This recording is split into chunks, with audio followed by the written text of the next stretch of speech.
Hey YouTube, Rico Knows here. Just woke up and had a long night. Shout out to UFC 304. It was a rough one for us.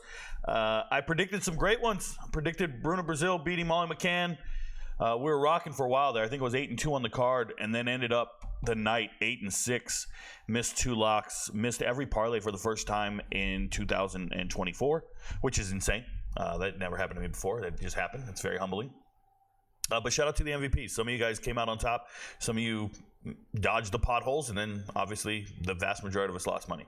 That being said, I woke up this morning and I see Muhammad Mokaev is being, I guess, cut. And when I say cut, his contract just expired. They're not going to renew his contract. Dana White gets to the press conference, talks very candidly and open about the fact that, hey, he's just not going to get re-signed by us. He's an undefeated fighter. And the PFL is going to get a great undefeated talent, is what he said, and implying they're not going to re-sign him. And what I want to say about it is, like, people can applaud Dana White for being so transparent about the future plans for signing this fighter. I saw one guy on Twitter say, "I wish he would be this open about the future of these fighters and be this candid all the time." And I'm sitting there going, "What?" He's not being candid. He's not being honest. He's not being open, transparent. He is literally flexing on one of his employees. That's what he's doing. If we're being honest, there are let me say this. There are several very boring fighters on the UFC roster right now. Several. There's an entire city, country, whatever it is, Dagestan. Go find it. Dagestan, everybody from Dagestan is a wrestler who doesn't know how to strike, for the most part. I'm serious. There are champs that are only wrestlers. Aljamain Sterling will get booed out of a stadium, out of an arena, because he's only a wrestler. It has nothing to do with fight style. I need you guys to understand this. Dana snuck in there and said the matchmakers don't like his fighting style.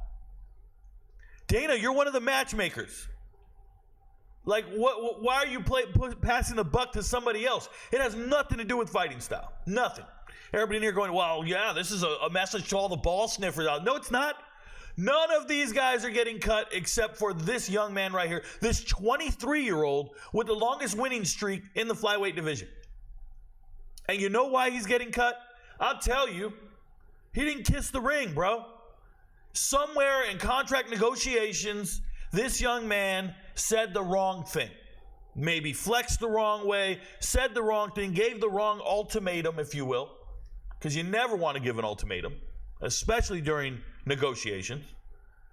Good tip to the rest of you guys. But the young man made a mistake somewhere behind the scenes. And Dana White is blaming his fighting style. This ain't it, bro. This ain't it. I watched him beat Manel Cop, and you guys can boo it and say what you want, but I have seen terrible fighters on this roster. If Molly McCann is still in the UFC, this young man has zero business being cut. Along with a number of other fighters. We laugh at some of these. Jordan Levitt's on the roster, bro. Jordan Levitt is on the roster. So this is disgusting. This is just a power imbalance, if you will. And Mokaev's going to go to the PFL and never lose. Here's what I want to say to the UFC. If you're the greatest fighting organization in the world, then you put the best fighters in the world on your ticket, on your roster. But politics are at play here. And for the whole world to see. This young man has a bigger following online than any other lightweight fighter. Like, he's real. He's a future champ, he's going to compete to be a champion. From England, he gets you a fan base from across the sea, but there's a Dagestani privilege. If you're from Russia and you can tap into all those fans, well, then they want you. Because those guys are boring as hell. There are jiu-jitsu nerds all over the roster who pull guard, who just lay on their back and hope you come into their guard. I mean, I watch it all the time. At least this man went out there and threw kicks and punches. No, this has zero to do with fighting style. This has everything to do with a personality conflict, a power imbalance, and now one of the best fighters in the world is no longer in the UFC. That is absolutely ridiculous. It's not how you run a business, man. It's not how you run a business. And you said, well, he's been problematic recently. Problematic recently. Don't talk to me about problematic recently. John Jones is still in the UFC. John Jones is the epitome of problematic recently. Oh, Rico, but he's a champ. This young man would be a champion if you let him fight. He just beat another ranked fighter. He's a top 5 fighter in the world in his weight class, and you won't let him fight the best people in the world. Because you don't like him. Because he asked for too much money.